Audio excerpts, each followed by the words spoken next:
ರವಿಯ ಸ್ಥಾನ ಆಗಿರ್ತಕ್ಕಂಥ ಸಿಂಹ ರಾಶಿಗೆ ಏನಾಗತ್ತೆ ಈ ವರ್ಷ ಅಂತ ನೋಡ್ಲಿಕ್ಕೆ ಹೋದರೆ, ಸಿಂಹರಾಶಿಯವರು ರಾಷ್ಟ್ರಾಧಿಪತಿಯೇ ರವಿ ಆಗಿದ್ದಾನೆ. ರಾಷ್ಟ್ರಾಧಿಪತಿಯ ರವಿಯ ಒಂದು ವರ್ಷ ಆಗಿದ್ದಕ್ಕೋಸ್ಕರವಾಗಿ ಈ ವರ್ಷದಲ್ಲಿ ಎಲ್ಲವೂ ಕೂಡ ಏನೋ ಒಂದು ರೀತಿಯಲ್ಲಿ ಸಮಾಧಾನ ಕೊಡ್ತಕ್ಕಂಥದ್ದು. ಮತ್ತು ಜನ್ಮಾತ್ 2ನೇ ಮನೆಯಲ್ಲಿ ಕೇತು ಆಗಿದ್ದಾನೆ, ಮತ್ತು 10ನೇ ಮನೆಯಲ್ಲಿ ಇರತಕ್ಕಂಥ ಒಂದು ಗುರು. ಇದೆಲ್ಲ ತೆಗೆದುಕೊಂಡು ಹೋದರೆ ಭಗವಂತನ ಸಂಪೂರ್ಣ ಆಶೀರ್ವಾದ ಆಗುತ್ತೆ. ಮತ್ತು ಸಿಂಹರಾಶಿಯವರಿಗೆ ಈ ವರ್ಷ ಎಲ್ಲದೂ ಕೂಡ ಮುಟ್ಟಿದ್ದಲ್ಲ ಏನೊಂದು ರೀತಿಯಲ್ಲಿ ಒಳ್ಳೆಯದಾಗ್ತಕ್ಕಂಥದ್ದಾಗತ್ತೆ, ಶುಭವನ್ನು ಕೊಡ್ತಕ್ಕಂಥದ್ದು ಆಗತ್ತೆ. ಒಳ್ಳೆಯದಾಗತ್ತೆ ಕರೆಕ್ಟು. ಆದರೆ ಏನಾದರೂ ಒಂದು ಅಭಿವೃದ್ಧಿ ಆಗಬೇಕಾದ್ರೆ ನಾನು ಒಂದು ಮೆಜೆಸ್ಟಿಕ್ಗೆ ಹೋಗ್ಬೇಕಾದ್ರೆ ಬಸ್ ಇಟ್ಕೊಂಡು ಹೋಗ್ಬೇಕಲ್ವ, ಹಾಗೆ ಒಂದು ಉಪಾಯವನ್ನು ಕೂಡ ಮಾಡ್ತಕ್ಕಂಥದ್ದು. ಯಾರ್ಯಾರು ಸಿಂಹರಾಶಿಯಲ್ಲಿ ಜನನಾಗಿದ್ದಾರೋ ಅವರೆಲ್ಲರೂ ಕೂಡ ವಿಶೇಷವಾಗಿರ್ತಕ್ಕಂತಹ ಓಂ ಗೃಣಿಸೂರ್ಯ ಆದಿತ್ಯ ಅಂತ ಹೇಳ್ತಕ್ಕಂಥ ಮಂತ್ರವನ್ನು, ಓಂ ಗೃಣಿಸೂರ್ಯ ಆದಿತ್ಯ ಅಂತ ಹೇಳ್ತಕ್ಕಂಥ ಮಂತ್ರವನ್ನು ಪ್ರತಿದಿನದಲ್ಲಿ ಹೇಳಿಬಿಟ್ಟು ಕೈಯಲ್ಲಿ ಒಂದು ಲೋಟ ನೀರು ಇಟ್ಕೊಂಡು ಗಿಡದ ಹತ್ರ ತೊಗೊಂಡೋಗ್ಬಿಟ್ಟು ಈ ರೀತಿಯಾಗಿ ನೀರನ್ನು ಬಿಡೋದ್ರಿಂದ, ಅಂದರೆ ಸೂರ್ಯನಿಗೆ ಅರ್ಘ್ಯ ಕೊಡ್ತಕ್ಕಂಥದ್ದು ಅಂತ ಹೇಳ್ತಾರೆ. ಇದು ಮಾಡೋದ್ರಿಂದ ಸಂಪೂರ್ಣವಾಗಿ ವರ್ಷಪೂರ್ತಿಯಾಗಿ ಒಳ್ಳೆಯದಾಗ್ತಕ್ಕಂಥದ್ದಾಗತ್ತೆ.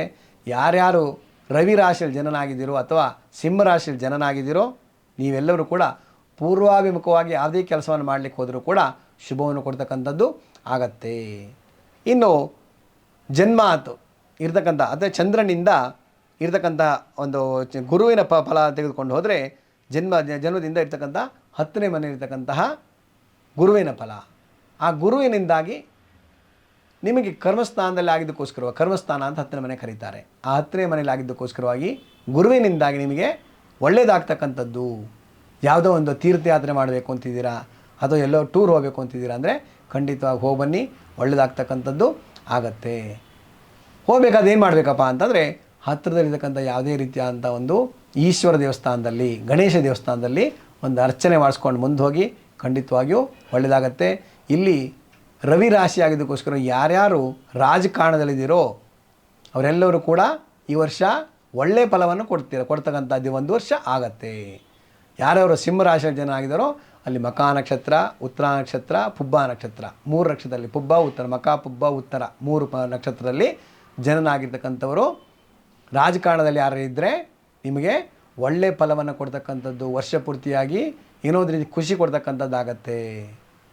ಕೆಲವರು ಕೇಳ್ಬೋದು, ಇನ್ನು ಗುರು ಇವತ್ತು ಇಲ್ಲಿರ್ತಾನೆ ನಾಳೆ ಮುಂದೆ ಹೋಗ್ಬಿಡ್ತಾನಲ್ಲ ಅಂತಂದರೆ, ವರ್ಷದ ದಿನದಲ್ಲಿ ಅಥವಾ ವಿಶ್ವಾವಸು ನಾಮ ಸಂವತ್ಸರ ಪ್ರಾರಂಭ ಆಗ್ತಕ್ಕಂಥ ದಿವಸದಲ್ಲಿ ಗುರು ಏನಾರು ಕರ್ಮಸ್ಥಾನದಲ್ಲಿದ್ದರೆ ಅವರಿಗೆ ಒಳ್ಳೆಯದಾಗ್ತಕ್ಕಂಥದ್ದು ಅಂತ ಹೇಳ್ತಕ್ಕಂಥ ರೀತಿಯಲ್ಲಿ ಆಗುತ್ತೆ. ಅದಕ್ಕೋಸ್ಕರವಾಗಿ ಗುರುವಿನ ಮುಂದೆ ಹೋದರೂ ಕೂಡ ವರ್ಷ ಪೂರ್ತಿಯಾಗಿ ಒಳ್ಳೆಯದಾಗತ್ತೆ. ಯಾಕೆಂದರೆ ಜನ್ಮಕಾಲದಲ್ಲಿರ್ತಕ್ಕಂತಹ ಒಂದು ಫಲಾಫಲಗಳು, ಗೋಚಾರ ಫಲ, ಸಂಚಾರ ಫಲ ಅಂತ ನಾವು 2 ನೋಡ್ತೀವಿ. ಇದು ಎಲ್ಲದೂ ಕೂಡ ಲಗ್ನದಿಂದ ಅವನ ಜಾತಕವನ್ನು ಪರಿಶೀಲನೆ ಮಾಡ್ತಕ್ಕಂಥದ್ದು. ಯಾರವರು ರವಿ ಲಗ್ನದಲ್ಲಿ ಜನನಾಗಿದ್ದಾರೋ, ರವಿ ರಾಶಿಯಲ್ಲಿ ಜನನಾಗಿದ್ದಾರೋ ಅವರೆಲ್ಲರಿಗೂ ಕೂಡ ಅನ್ವಯ ಆಗ್ತಕ್ಕಂಥದ್ದು ಆಗತ್ತೆ. ಅದಕ್ಕೋಸ್ಕರವಾಗಿ ಯಾರ್ಯಾರು ರವಿ ರಾಶಿಯಲ್ಲಿ ಜನನಾಗಿದ್ದಾರೋ ಅವರೆಲ್ಲರೂ ಕೂಡ ನಿಮ್ಮ ಹತ್ತಿರದಲ್ಲಿರ್ತಕ್ಕಂತಹ ಯಾವುದೇ ಒಂದು ಈಶ್ವರ ದೇವಸ್ಥಾನಕ್ಕೆ ಹೋಗೋದನ್ನು ಮರಿಬೇಡಿ. ಖಂಡಿತವಾಗಿಯೂ ಒಳ್ಳೆಯದಾಗತ್ತೆ. ದಾನ ಮಾಡಬೇಕು ಅಂದರೆ ಪಾತ್ರರಿಗೆ ದಾನ ಮಾಡಿ, ಅಪಾತ್ರರಿಗೆ ಯಾವತ್ತೂ ಕೂಡ ದಾನ ಮಾಡೋದು ಶುಭ ಅಲ್ಲ. ಅದಕ್ಕೋಸ್ಕರ ಸಮಾಧಾನವಾಗಿರಿ, ಎಲ್ಲ ರೀತಿಯಲ್ಲಿ ಶುಭವನ್ನು ಕೊಡ್ತಕ್ಕಂಥದ್ದಾಗತ್ತೆ. ಯಾರ್ಯಾರು ಸಿಂಹರಾಶಿ ಜನರಾಗಿದ್ದಾರೆ ಅವರೆಲ್ಲರಿಗೂ ಕೂಡ ಈ ವರ್ಷ ಪೂರ್ತಿಯಾಗಿ ತುಂಬ ಚೆನ್ನಾಗಿರ್ತಕ್ಕಂಥದ್ದು ಆಗತ್ತೆ. ಯಾರ್ಯಾರು ಕ್ರಯ ವಿಕ್ರಯ ಭೂಮಿ ಸಂಬಂಧವಾಗಿರ್ತಕ್ಕಂಥ ಕೆಲಸವನ್ನು ಮಾಡ್ತಾಯಿದ್ದೀರೋ ಅವರಿಗೂ ಕೂಡ ಒಳ್ಳೆಯದಾಗ್ತಕ್ಕಂಥದ್ದಾಗತ್ತೆ. ಯಾರು ಭೂಮಿಯನ್ನು ಖರೀದಿ ಮಾಡಬೇಕು ಅಂತಿದ್ದರೆ ಈ ವರ್ಷ ಖರೀದಿ ಮಾಡ್ಕೊಳ್ಳಿ, ಎಲ್ಲ ರೀತಿಯಲ್ಲಿ ಶುಭವನ್ನು ಕೊಡ್ತಕ್ಕಂಥದ್ದು ಆಗತ್ತೆ. ಇದೆಲ್ಲ ರೀತಿಯಾದಂಥ ಒಂದು ಕೆಲಸವನ್ನು ಮಕ ನಕ್ಷತ್ರ ಸಿಂಹರಾಶಿಯವರು ಮಾಡಿದಲ್ಲಿ ಎಲ್ಲರೂ ಶುಭವನ್ನು ಕೊಡ್ತಕ್ಕಂಥದ್ದು ಆಗತ್ತೆ. ಸರ್ವೇ ಜನಾಃ ಸುಖಿನೋ ಭವಂತು, ಸಮಸನ್ಮಂಗಲಾನಿ ಭವಂತು. ಹರಿ ಓಂ. ಕ್ಷಣ ಕ್ಷಣದ ಸುದ್ದಿಗಳಿಗಾಗಿ ಫ್ರೀಡಂ ಟಿವಿ ಸಬ್ಸ್ಕ್ರೈಬ್ ಮಾಡಿ, ಲೈಕ್ ಮಾಡಿ ಹಾಗೂ ಫಾಲೋ ಮಾಡಿ. ಹೊಸ ಸುದ್ದಿಗಳ ನೋಟಿಫಿಕೇಶನ್ಗಾಗಿ ಬೆಲ್ ಐಕಾನ್ ಮೇಲೆ ಕ್ಲಿಕ್ ಮಾಡಿ.